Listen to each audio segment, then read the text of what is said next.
Bonjour à tous. Et ben voici notre 11e jour déjà.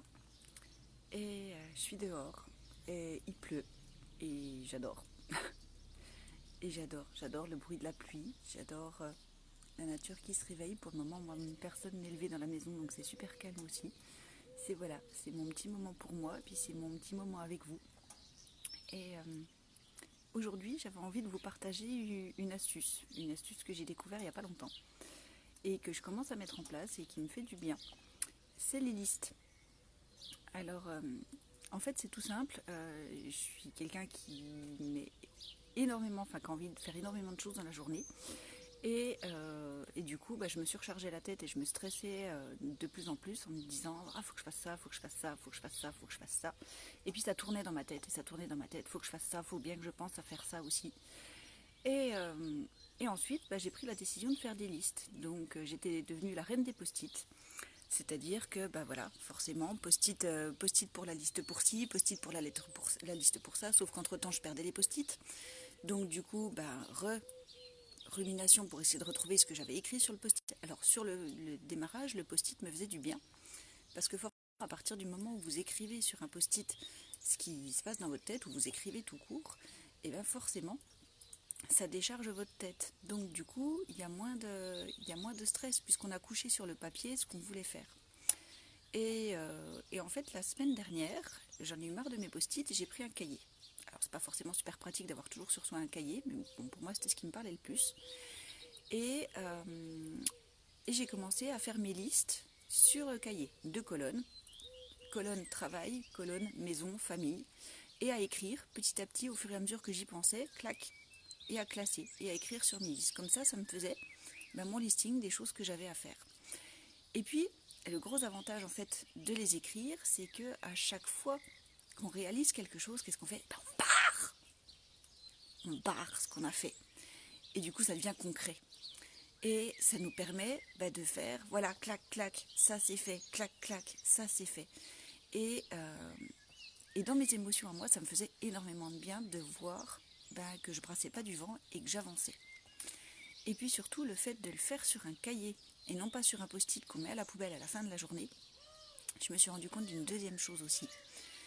C'est que j'ai la fâcheuse habitude, je suis en train d'essayer de la corriger, de toujours voir ce que je n'ai pas fait sans forcément voir ce que j'ai fait.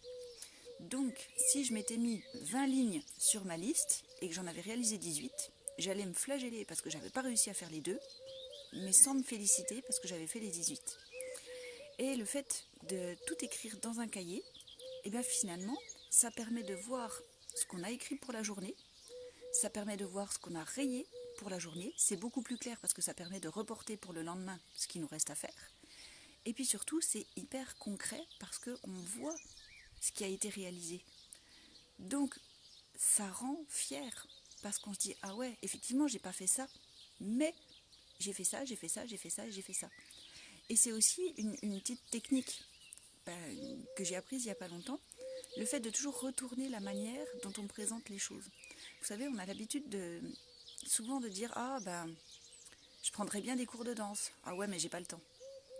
Ah ouais, mais je ferais bien la cuisine ou j'irais bien faire du vélo. Ah ouais, mais il fait pas beau. Et en fait, en terminant par la phrase négative, on finit toujours par du négatif. Mais si on retournait simplement la phrase, et ça c'est ce que j'ai appris, je vous ai déjà parlé, je l'ai appris grâce à un monsieur qui s'appelle Patrick Collignon, si on retournait simplement la phrase, ah il fait pas beau, tiens mais si j'allais faire du vélo, ah, j'ai pas beaucoup de temps, mais si j'allais apprendre à danser, ça retourne tout de suite les choses et ça met tout de suite beaucoup plus de possibles en fait. Et là, c'est pareil, finalement, de faire ces listes et de voir tout ce qui a été réalisé, tout ce qu'on a coché, tout ce qui a été barré, ça me permet de se rendre compte que, oui, effectivement, j'ai pas fait ça, mais par contre, j'ai fait tout le reste. Et ça fait du bien. Et oui, ça rend fier. Je crois que c'est vraiment ça. Ça rend fier, ça met dans d'autres dispositions et ça permet de se rendre compte que finalement, on n'est pas aussi incompétent que ce qu'on pense. Et ça fait travailler cette notion de compétence aussi, ça fait travailler cette notion de capacité, et ça permet de se remettre du baume au cœur. Alors voilà, c'était ma petite astuce du jour. Faites des listes et rayez vos listes. En plus, c'est super intéressant. Enfin, moi, c'est extatique de pouvoir rayer sur le cahier. Allez, je vous fais des bisous, puis je vous dis à demain.